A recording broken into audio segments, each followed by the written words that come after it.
बिस्मिल्लाहिर्रहमानिर्रहीम। अस्सलामुअलैकुम।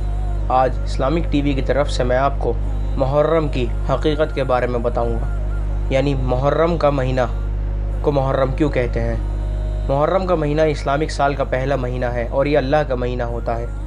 मुहर्रम को मुहर्रम क्यों कहते हैं? इसको मुहर्रम इसलिए कहते हैं कि इसमें जंग, क़िताल सब हराम है। ये महीना बड़ी अज़मत और हुर्मत वाला है, बड़ा बाबरकत और बहुत मुक़द्दस है। मुहर्रम की इतनी अज़मत क्यों है, ये इतना स्पेशल क्यों है?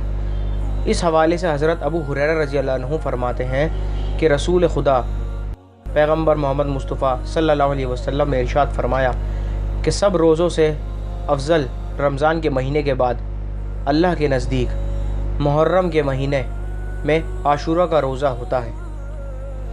वैसे तो तमाम महीने अल्लाह ही के हैं, लेकिन हदीस में मुहर्रम की निस्बत अल्लाह की तरफ करके उसकी फ़जीलत को बढ़ा दिया। तारीख़ी लिहाज से भी इसकी बड़ी अहमियत है। एक मुहर्रम को हज़रत उमर रज़ियल्लाहु ताला अन्हु दफन किए गए और दूसरी मुहर्रम को हज़रत हुसैन रज़ियल्लाहु ताला अन्हु शहीद हुए।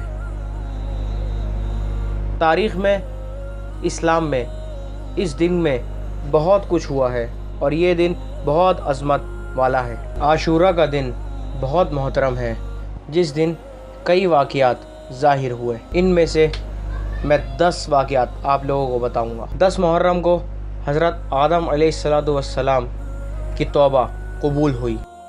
10 मुहर्रम को हज़रत नूह अलैहिस्सलाम की कश्ती जूदी पहाड़ पर आकर रुकी। 10 मुहर्रम को हज़रत इब्राहीम अलैहिस्सलातु वस्सलाम को नमरूद की आग से निजात।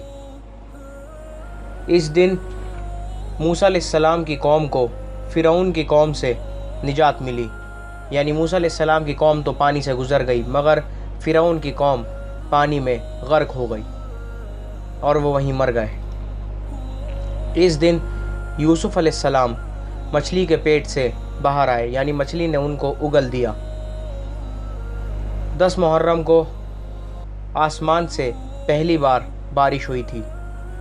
10 मुहर्रम को क़यामत आएगी, यानी जिस दिन क़यामत आएगी वो मुहर्रम की 10वीं तारीख़ होगी।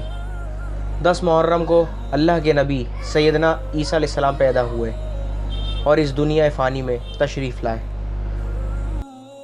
10 मुहर्रम को अस्हाब कहफ़ ने पहली बार करवट ली थी।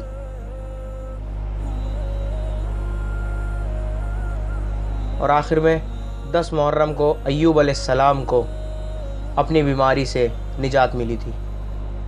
यौम अशूरा, यानी अशूरा की फ़जीलत। अशूरा के दिन हर नेक काम का बड़ा अजर व सवाब है। हुज़ूर सल्लल्लाहु अलैहि वसल्लम ने फरमाया कि जो शख्स 10वीं मुहर्रम का रोज़ा रखे तो अल्लाह ताला उसे 10,000 फ़रिश्तों की इबादत और 10,000 शहीदों का सवाब अता फ़रमाएंगे। एक दूसरी जगह फरमाया कि जो शख्स मुहर्रम के पहले जुम्मे को रोज़ा रखे तो उसके पहले गुनाह माफ़ हो जाते हैं। 4 चीज़ें हैं जिन्हें हुज़ूर सल्लल्लाहु अलैहि वसल्लम ने कभी नहीं छोड़ा। नंबर 1, आशूरा का रोज़ा। सुल्तान दो जहाँ सल्लल्लाहु अलैहि वसल्लम को किसी दिन के रोज़े को और दिन पर फजीलत देकर जुस्तजू फरमाते ना देखा, मगर आशूरा के दिन का और रमज़ान के बाद। नंबर 2, ज़िलहिज्जा के रोज़े 1 से 9 तक। अल्लाह को आशूरा और ज़िलहिज्जा से ज़्यादा किसी दिन में अपनी इबादत करना पसंद नहीं। उसके हर दिन का रोज़ा 1 साल के रोज़ों और हर शब का क़याम शब क़द्र के बराबर होता है। नंबर 3, हर महीने के 3 रोज़े, यानी नबी पाक ने अपनी ज़िंदगी में हर महीने कम से कम 3 रोज़े रखे, वो कभी नहीं छोड़े। और नंबर 4, 2 रकात फ़ज्र की नमाज से पहले, जो इस दुनिया और उसमें जो कुछ है उससे बेहतर है। मुहर्रम को अपने लिए बरकत वाला कैसे बनाएं? हुज़ूर सल्लल्लाहु अलैहि वसल्लम का फरमान है कि जिसने 10वीं मुहर्रम को पानी का एक घूंट भी किसी को पिलाया, गोया उसने तमाम प्यासों को पानी पिलाया। आशूरा के दिन अपने अहलो अयाल के ऊपर खर्च करने से रिस्क में बरकत होती है। हदीस में है कि जो शख्स आशूरा के दिन अपने अहलो अयाल के खर्च में इजाफ़ा करेगा तो अल्लाह उस पर पूरा साल वुसअत देगा। हज़रत इब्न अब्बास फरमाते हैं कि हमने इसका तजुर्बा किया तो वुसअत ही पाई। इसलिए मुसलमानों को इस दिन खुल कर सदका व खैरात करनी चाहिए। इससे रिस्क में इजाफ़ा तो होगा ही और खुशहाली भी आएगी और अल्लाह का कुर्ब भी हासिल होगा, यानी अल्लाह हमसे राज़ी होगा। अल्लाह हम मुसलमानों को اس محرم کے مہینے کی برکتوں سے مالا مال فرمائے اور اس مقدس مہینے میں کثرت سے نیک اعمال کرنے کی توفیق عطا فرمائے، تاکہ جن دنوں میں اللہ کو اپنی عبادت کرنا سب سے زیادہ پسند ہے، ہم ان دنوں میں اپنا نام درج کروا لیں اور اللہ کی عبادت کرنے میں کامیاب ہو جائیں، تاکہ اللہ قیامت میں ہماری مغفرت کر دے۔ آمین۔ السلام علیکم۔